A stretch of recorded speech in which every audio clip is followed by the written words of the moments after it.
Tema, menaruh pikiran dan perasaan yang terdapat juga dalam Kristus Yesus. Nats terdapat dalam Filipi 2 ayat 5. Ayat ini meminta kita menaruh pikiran dan perasaan yang terdapat juga dalam Kristus Yesus. Apa yang dimaksud dengan hal itu? Bagaimana kita menerapkannya dalam kehidupan sehari-hari kita? Mari kita dengarkan penyampaian renungan pagi ini bersama Nyonya Mayor Evelyn Tampu Bolon. Semoga menjadi berkat bagi pendengar sekalian. Tuhan Yesus memberkati. Selamat pagi Bapak Ibu Saudara yang diberkati oleh Tuhan. Haleluya. Saya percaya pagi ini semua dalam naungan kasih setia Tuhan. Sebelum kita lebih jauh beraktivitas, terlebih dahulu kita minta bimbingan firman Tuhan yang menyertai seluruh aktivitas hidup kita hari ini. Kita berdoa untuk mohon Roh Kudus turun menolong kita untuk membaca dan merenungkan firman Tuhan. Kita berdoa. Maha besar Tuhan Allah Bapa kami yang bertakhta dalam kerajaan surga, hati kami limpah dengan ucapan syukur sebab Tuhan sungguh baik dalam kehidupan kami. Kami akan memulai aktivitas kami, namun kami mendahulukan Tuhan untuk membimbing kami, menyertai kami, menolong kami melalui firman Tuhan yang kami akan baca dan renungkan pada pagi hari ini. Roh Kudus-Mu menuntun hati pikiran kami, supaya kami memberikan hati kami yang baik dan pendengaran kami yang baik, supaya firman Tuhan benar-benar bertumbuh dan berbuah di tengah-tengah kehidupan kami. Mengampuni dosa dan kurangan kami, di dalam nama Yesus kami berdoa. Amin. Pembacaan kita pada pagi hari ini, Filipi 2 ayatnya yang kelima mengatakan, hendaklah kamu dalam hidupmu bersama menaruh pikiran dan perasaan yang terdapat juga dalam Kristus Yesus. Dan tema firman Tuhan hari ini, menaruh pikiran dan perasaan yang terdapat juga dalam Kristus. Ayat ini meminta kita menaruh pikiran dan perasaan yang terdapat juga dalam Kristus. Apa yang dimaksud dengan tema di atas? Kalau kita kembali pada awal penciptaan, maka Allah telah menjadikan manusia menurut gambar dan rupa Allah. Kejadian 1 ayat 28 berfirmanlah Allah, baiklah kita menjadikan manusia menurut gambar dan rupa kita. Inilah keinginan hati Allah kepada manusia ciptaannya. Roma 8 ayat 29, Rasul Paulus juga menegaskan, sebab semua orang yang dipilihnya dari semula, mereka juga ditentukannya dari semula untuk menjadi serupa dengan gambaran anaknya.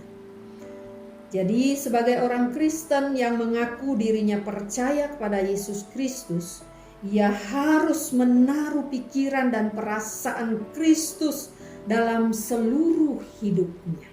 Bagaimana kita bisa serupa dengan Kristus dalam pikiran dan perasaan kita? Yang pertama, kita harus tinggal di dalam Kristus.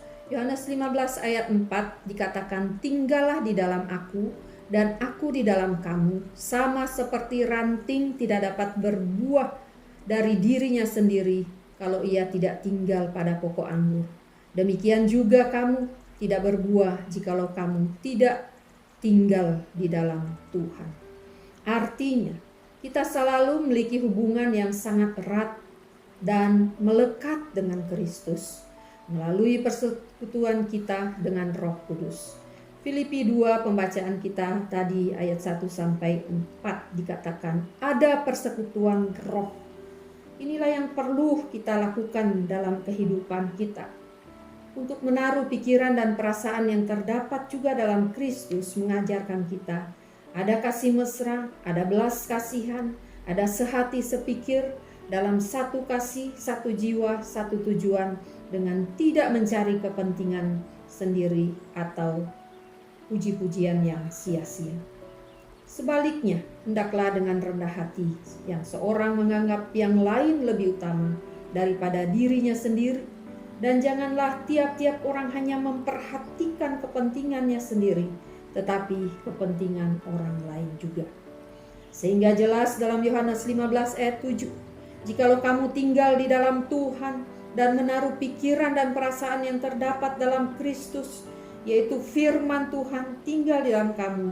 Mintalah apa saja yang kamu kehendaki dan kamu menerimanya. Artinya hidup kita bisa berguna, berdampak buat orang lain dan bagi Tuhan. Bagaimana kita bisa serupa dengan Kristus dalam pikiran dan perasaan kita? Yang kedua, hidup baru di dalam Kristus. 2 Korintus 5 ayat 17. Jadi siapa yang ada di dalam Kristus, ia adalah ciptaan baru. Yang lama sudah berlalu, sesungguhnya yang baru sudah datang. Apa artinya hidup baru di dalam Kristus? Yaitu kita harus menanggalkan hidup yang lama dan mengenakan manusia baru. Manusia baru tidak berbicara tentang perubahan secara fisik, tetapi manusia baru menurut firman Tuhan adalah karakter kita yang kita lakukan menurut pikiran dan perasaan Kristus. Dan inilah yang harus menguasai kita dan menjadikan gaya hidup kita. Filipi 2 ayat 7 dan 8. Kristus rela mengosongkan dirinya sendiri dan mengambil rupa seorang hamba dan menjadi sama dengan manusia. Tuhan menjadikan dirinya bukan siapa-siapa. Kristus taat pada kehendak Bapa, merendahkan dirinya sampai mati di kayu salib demi kasih-Nya buat kita, supaya kita selamat dan memperoleh hidup yang kekal. Tuhan telah melakukan bagiannya dalam pengorbanannya, memberi seluruh hidupnya, pikiran dan perasaannya telah diberikan buat kita. Yesus rela meninggalkan, mengabaikan hak-haknya, rela menjadi miskin demi kita. Beranikah kita? Relakah kita mengabaikan pikiran dan perasaan kita sebagai anak-anak Tuhan, sebagai pekerja, sebagai pelajar, dan apapun jabatan kita untuk mengutamakan kepentingan Kristus yang adalah Tuhan dalam hidup kita? Relakah kita mengutamakan kepentingan orang lain yang lebih utama daripada kepentingan kita? Relakah kita mengabaikan pikiran dan perasaan kita buat melayani Tuhan dan orang lain?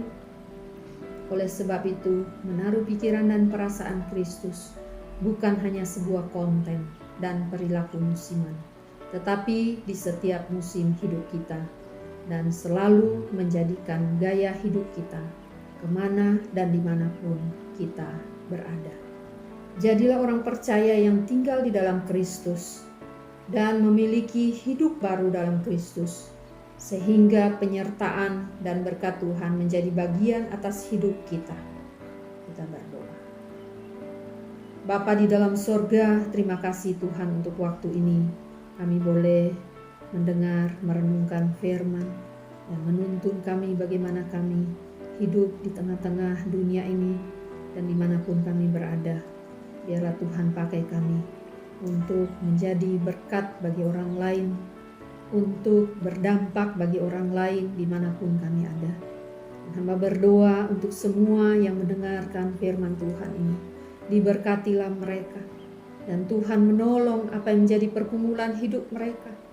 Tuhan buat berhasil setiap usaha pekerjaan mereka. Pada saat mereka letih lesu dan berbeban berat, Tuhan berikan kelegaan. Dan kami berdoa Tuhan untuk semua anak-anak Tuhan, orang-orang percaya.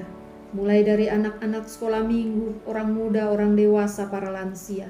Diberkatilah mereka oleh Tuhan hari ini. Dan kami menyerahkan semua aktivitas bagi pendengar hari ini. Kemanapun mereka pergi, Tuhan menuntun mereka dengan tangan-Mu yang perkasa. Bapa di sorga, kami juga berdoa untuk bangsa dan negara ini. Kota di mana kami ada, Tuhan juga memberkati. Terpujilah Engkau Bapa, di dalam nama Tuhan Yesus kami mohon. Amin. Tuhan memberkati kita dalam seluruh aktivitas kita hari ini. Dan selamat menjadi berkat dan berdampak kepada orang lain. Haleluya.